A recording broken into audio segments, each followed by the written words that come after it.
Hello అండి, welcome back to my channel. ఈరోజు మనం ఈ వీడియోలో తెలుసుకోబోయేది ఏంటంటే అక్షయ తృతీయ 2025లో ఎప్పుడు వచ్చింది, బంగారము కొనకపోతే మనం ఏం కొనాలి, ఈ రోజున ఏ కార్యాలు చేయవచ్చు, ఈరోజు విశిష్టత ఏమిటి, అసలు అక్షయ తృతీయకు ఎందుకు అంత ప్రాధాన్యత ఉంది, ఏ దేవుణ్ణి ఈరోజు పూజిస్తే మంచిది అనే విషయాలనేది తెలుసుకుందామండి. మన హిందూ ఆచారం ప్రకారము ప్రతి ఏడాది వైశాఖ మాసంలో శుక్లపక్షంలో తదియ తిథి నాడు అక్షయ తృతీయ పండుగను జరుపుకుంటాం కదండి. మరి ఈ నేపథ్యంలో ఈసారి అక్షయ తృతీయ ఎప్పుడు వచ్చింది అనేది కూడా తెలుసుకుందాము. అలాగే దాని ప్రాముఖ్యత, శుభముహూర్తాల వివరాలు, అలాగే బంగారం ఎప్పుడు కొనాలి అనేది కూడా తెలుసుకుందాం అనుకున్నాం కదా. హిందూ మత విశ్వాసాల ప్రకారము అక్షయ తృతీయకు ఎంతో ప్రాముఖ్యత ఉందండి. ఈ పవిత్రమైన రోజున ఎలాంటి శుభముహూర్తం చూడకుండా ఏ పని చేసినా కానీ విజయం దక్కుతుందని చాలామంది నమ్ముతూ ఉంటారు. అంతేకాదు ఈ పర్వదినాన బంగారము, వెండితో పాటు ఏదైనా కొత్త వస్తువు కూడా కొనేందుకు చాలామంది ప్రాధాన్యత అనేది ఇస్తారు. అయితే గ్రంథాల ప్రకారము ఈ రోజున విలువైన వస్తువులను కొనడమే కాదు, దాన ధర్మాలు చేస్తే కూడా చాలా మంచిదట ఈ రోజున. కాబట్టి ఈ రోజున శ్రీ విష్ణువు లక్ష్మీదేవి అనుగ్రహం లభిస్తుందని అంటారు. కాబట్టి శ్రీ విష్ణువు మహాలక్ష్మీదేవిని ఇద్దరిని కలిపి పూజ అనేది చేయాలండి. ఈ నేపథ్యంలో ఈ ఏడాది అక్షయ తృతీయ పండుగ ఎప్పుడు వచ్చిందనేది తెలుసుకుందాము.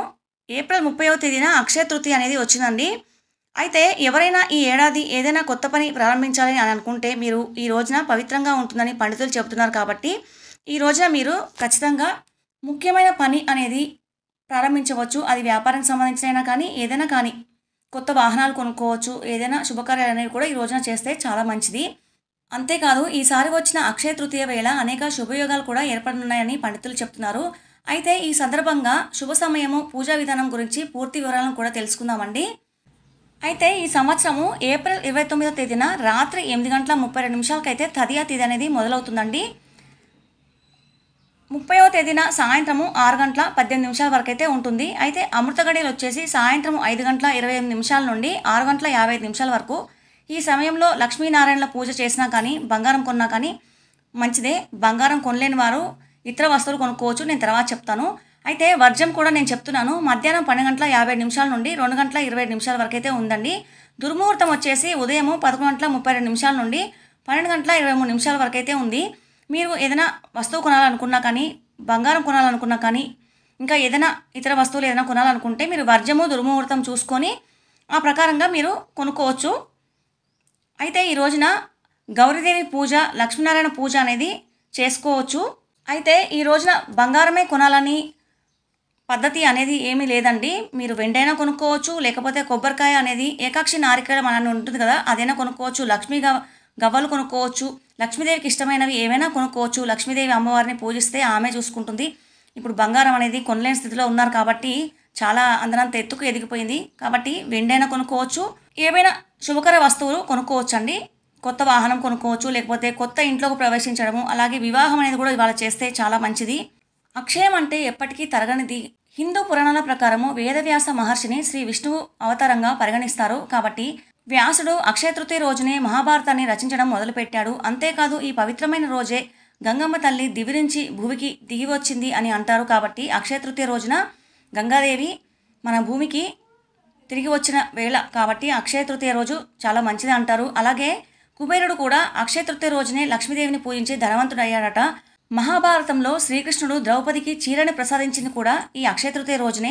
ఇంత అద్భుతమైన ఈ రోజున బంగారంతో పాటు ఖరీదైన సంపదలను కొనాలని అనుకుంటే మీరు కొనవచ్చు. ఏదైనా ఆస్తి కొనవచ్చు, లేకపోతే ఇల్లు కొనుక్కోవచ్చు, లేకపోతే వ్యాపారానికి సంబంధించిన ఏవైనా పెట్టుబడులు పెట్టుకోవచ్చు, వ్యాపారం కూడా ప్రారంభించవచ్చు. ఈ రోజున కనుక చేస్తే అక్షయంలాగా అంటే తరగని వస్తువులాగా ఉంటుందని నమ్ముతారు. అయితే ఈ అక్షయ తృతీయ రోజున పవిత్రమైన రోజు కాబట్టి లక్ష్మీదేవిని పూజించడాన్ని ఎంతో పవిత్రంగా భావిస్తారండి. కాబట్టి లక్ష్మీనారాయణల పూజ అనేది తప్పక చేయాలి. శాస్త్రాల ప్రకారము కృష్ణుడు యుధిష్ఠిరునికి అక్షయపాత్ర ఇచ్చింది కూడా అక్షయ తృతీయ రోజే. అక్షయ తృతీయ ప్రాముఖ్యత ఇంత అంతా చెప్పనలవి కాదండి. ఈ శుభ సమయంలో వివాహ కార్యక్రమము, కొత్త ఇంట్లోకి ప్రవేశించడము, ఇందాక అనుకున్నట్టు కొత్త వాహనం కొనడము, అలాగే నిశ్చితార్థం చేయడము, పెళ్లి చూపులు ఏర్పాటు చేసుకోవడము, ఇలాంటివన్నీ చేస్తే కనుక ఖచ్చితంగా విజయవంతం అవుతాయని పండితులు చెప్తున్నారు. అయితే ఈ రోజున శివలింగాన్ని కొనుక్కోవడం కానీ, దక్షిణావర్తి శంఖం కొనుక్కోవడం కానీ, ఏకాక్షి నారికేళం అని ఇందాక అనుకున్నాం కదండి, అలాంటివి, అలాగే లక్ష్మీదేవికి ఇష్టమైన వస్తువులు ఏమైనా మీరు తీసుకొచ్చుకున్నా కానీ మంచిదే. బంగారం కొనాలని ఏమీ లేదండి. అయితే ఈ రోజున పసుపు రంగు వస్త్రాలను ధరించి అమ్మవారికి పూజ చేసుకోవడం వల్ల మనకి అమ్మవారి అనుగ్రహం అనేది ఖచ్చితంగా లభిస్తుంది. పూజ చేసే సమయంలో తులసి ఆకులు, పండ్లు, పువ్వులు తదితర వాటిని దేవుడికి సమర్పించుకొని వీలైతే పసుపు రంగు పువ్వులతోటి అమ్మవారికి పూజ అనేది చేసుకోవడం వల్ల మనకి విష్ణువు ఆశీస్సులు అనేవి తప్పక లభిస్తాయి. పూజ అయిపోయిన తర్వాత విష్ణువు లక్ష్మీదేవికి హారతి ఇచ్చి నైవేద్యం సమర్పించి ప్రసాదంగా మనము స్వీకరించి అందరికీ పంచడం వల్ల మనకి ఈ అక్షయ తృతీయ రోజున భగవంతుడి అనుగ్రహం అనేది, అమ్మవారి అనుగ్రహం అనేది తప్పకుండా మనకి కలుగుతుందండి. ఇదండి మరి అక్షయ తృతీయ మనకి 2025లో ఎప్పుడో వచ్చింది, దాని ప్రాధాన్యత ప్రాముఖ్యత ఏమిటి అనేది తెలుసుకున్నాం కదా.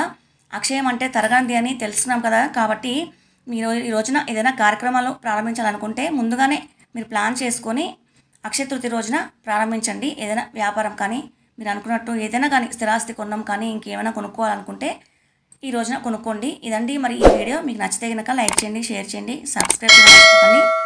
వీడియో చూసినందుకు ధన్యవాదాలండి. మరొక వీడియోతో మీ ముందుంటాను.